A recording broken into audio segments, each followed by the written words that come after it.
الحمدللہ رب العالمین والصلاۃ والسلام علی رسول الکریم اما بعد فاعوذ باللہ من الشیطان الرجیم بسم اللہ الرحمن الرحیم۔ دوستو، ایک بھائی صاحب ہیں، وہ پوچھتے ہیں کہ مفتی صاحب یہ بتائیں کہ زنا اور مشت زنی میں کیا فرق ہے؟ کیا دونوں برابر ہیں یا کچھ ان میں فرق بھی ہے؟ ماشاءاللہ بھائی نے جو سوال کیا ہے بہت اچھا سوال ہے۔ انشاءاللہ جو ہے اس پر ہم بات کریں گے اور ان دونوں میں کیا فرق ہے اور کیا وعیدیں ہیں انشاءاللہ بتانے کی کوشش کریں گے۔ تو سب سے پہلے تو اس بات کو آپ یاد رکھیں میرے بھائی کہ چاہے وہ مشت زنی ہو چاہے وہ زنا ہو، ہے نا، ان دونوں چیزوں سے انسان کو بچنا چاہیے۔ بچنا اس لیے چاہیے کہ دونوں تو ہیں گناہ کبیرہ اور دونوں کی وعیدیں بھی بہت ساری آئی ہیں۔ اسی طرح سے اگر دیکھا جائے تو مشت زنی کرنے کے بہت سارے نقصانات ہیں، ان میں سے ایک گناہ تو ہی رہے لیکن جسمانی نقصانات بھی بہت ہیں۔ ان نقصانوں کو آپ ملاحظہ فرمائیں کہ ایک نقصان یہ کہ جو ہے قوت حافظہ کمزور ہو جانا مشت زنی سے، اسی طرح سے جسمانی کمزور جسم میں جو ہے لاغر پن آ جانا، اسی طرح سے جو اسپرم ہوتا ہے یعنی شادی ہونے کے بعد جو بچہ ٹھہرنے کے لیے جن کیڑوں کی ضرورت ہوتی ہے جو ہے ان کیڑوں میں کمی آ جانا، ہے نا، اسی طرح سے جو ہے چہرے کی نورانیت ختم ہو جانا، اس کے علاوہ اور بھی ساری چیزیں ہیں نقصان کے اعتبار سے۔ اسی طرح سے اگر زنا میں دیکھ لیا جائے تو گناہ تو ظاہر سی بات ہے کہ زنا کرنا بھی گناہ ہے، اس کی بہت ساری وعیدیں آئی ہیں اور وعیدیں آنے کے ساتھ ساتھ وہ بھی گناہ کبیرہ ہے نا۔ اور کتابوں میں مذکور ہے کہ زنا یہ کیا ہے؟ قرض ہے۔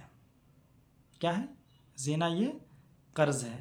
اب قرض کا کیا معاملہ ہے آپ بالکل جو ہے سمجھتے ہیں، لیکن اگر نقصان کے بارے میں آ جائے تو اس کے بھی بہت سارے نقصانات ہیں، جو ہے لاغر پن آ جانا، جو ہے چہرے وغیرہ کی جو ہے نورانیت کو ختم ہو جانا، ہے نا، ہمیشہ جو ہے دل بے چین رہنا وغیرہ وغیرہ، یعنی اس کے بھی بہت سارے نقصانات وغیرہ جو ہے بیان کیے گئے ہیں، چونکہ اگر ایک ایک کر کے بیان کیا جائے تو ویڈیو لمبی ہو جائے گی۔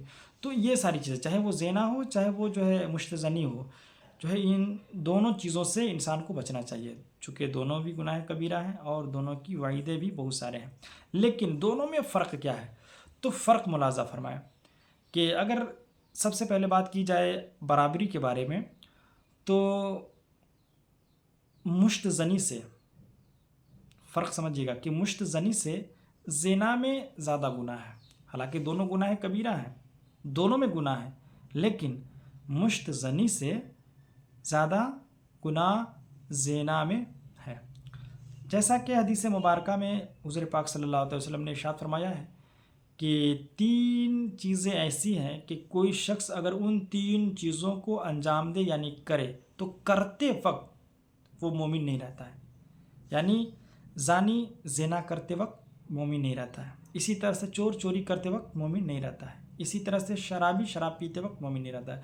اس کا مطلب یہ نہیں کہ وہ کافر ہو جاتا ہے، اس کا مطلب یہ ہے کہ یعنی جس وقت شرابی شراب پیتا ہے اس کا جو ایمان اٹھا لیا جاتا ہے، اسی طرح سے زانی زنا کرتا ہے تو زنا کرتے وقت اتنی دیر کے لیے اس کا ایمان اٹھا لیا جاتا ہے، اسی طرح چور چوری کرتا ہے تو چوری کرتے وقت جو ہے اس کا ایمان اٹھا لیا جاتا ہے نا۔ تو وہ کافر نہیں ہوگا۔ کافر کب ہوگا؟ جب جو ہے زنا کو، شراب کو، چوری کو حلال سمجھے گا کہ زنا کرنا یہ حلال ہے ہمارے لیے، اسی طرح سے چوری کرنا ہمارے لیے حلال ہے، اسی طرح سے شراب پینا ہمارے لیے حلال ہے، تو حلال سمجھے گا، حلال سمجھ کر کے کرے گا تب وہ دائرہ اسلام سے خارج ہوگا۔ لیکن حرام تو سمجھ رہا ہے، غلط تو سمجھ رہا ہے، لیکن کر رہا ہے تو کرتے وقت جو ہے اس کا ایمان اس سے اٹھا لیا جاتا ہے۔ تو اس سے بڑی وعید کیا ہو سکتی ہے؟ جو ہے زانی زنا کر رہا ہے اور جو ہے اس کا ایمان اس سے اٹھا لیا گیا، یعنی جو ہے زانی زنا کرتے وقت ایمان والا نہیں رہتا ہے، مومن نہیں رہتا ہے، یہ فرق۔ اور ایک حدیث مبارکہ میں اور ہے کہ حضور پاک صلی اللہ علیہ وسلم نے ارشاد فرمایا زنا کرنے والوں کی شرمگاہ سے کل قیامت کے دن ایسی بدبو آئے گی کہ لوگ جو ہے اس بدبو کو برداشت نہیں کر پائیں گے۔ تو اس وعید کو بھی آپ نے سن لیا ہے نا۔ اسی طرح سے جو ہے جہاں پہ اسلامی حکومت ہے تو وہاں بھی یہ مسئلہ ہے کہ زانی اگر زنا کرتا ہے اگر دونوں کنوارے ہیں تو دونوں کو 100 کوڑے لگائے جائیں گے، شادی شدہ ہیں تو جو ہے گڈھا میں کھود کر کے اور جو ہے سنسار یعنی ان کے اوپر جو ہے اتنا پتھر برسایا جائے گا کہ وہ مر جائیں گے۔ اس کے علاوہ بھی بہت ساری وعیدیں ہیں، اور گناہ کے اعتبار سے جو ہے مشت زنی سے زیادہ زنا ہے۔ گناہ کے اعتبار سے دیکھا جائے تو زنا سے کم گناہ مشت زنی میں ہے، لیکن اس سے بھی بچنا ہے چونکہ یہ بھی گناہ ہے اور یہ بھی گناہ کبیرہ ہے۔ اس کے بارے میں حضور پاک صلی اللہ علیہ وسلم نے ارشاد فرمایا کہ اگر کوئی مشت زنی کیا اور اس نے توبہ نہیں کیا، اسی پر اس کا انتقال ہو گیا، تو کل قیامت کے دن جو ہے اس کی انگلیوں کو گابن کر دیا جائے گا، یعنی گابن سے مراد یہ کہ ان کی انگلیوں سے جو ہے بچے پیدا ہوں گے، ہے نا۔ تو اس کی وعیدیں اور اس کے نقصانات وغیرہ بھی آپ نے سماعت کر لیا۔ لیکن اگر برابری کے اعتبار سے دیکھا جائے میرے بھائی تو مشت زنی سے زیادہ وعیدیں اور زیادہ گناہ زنا میں ہے، مشت زنی میں کم ہے۔ دوستو امید ہے کہ یہ ساری باتیں آپ کو سمجھ میں آئی ہوگی۔ اگر یہ ساری باتیں سمجھ میں آئی ہیں تو اپنے زیادہ سے زیادہ دوستوں تک شیئر کریں تاکہ زیادہ سے زیادہ لوگ استفادہ حاصل کریں، اور اگر ہمارے چینل پر آپ پہلی مرتبہ تشریف لا رہے ہیں تو ہمارے چینل کو سبسکرائب کر لیں تاکہ ویڈیو کی نوٹیفیکیشن سب سے پہلے آپ تک پہنچ سکے اور سب سے پہلے آپ استفادہ حاصل کریں۔ السلام علیکم ورحمۃ اللہ تعالیٰ وبرکاتہ۔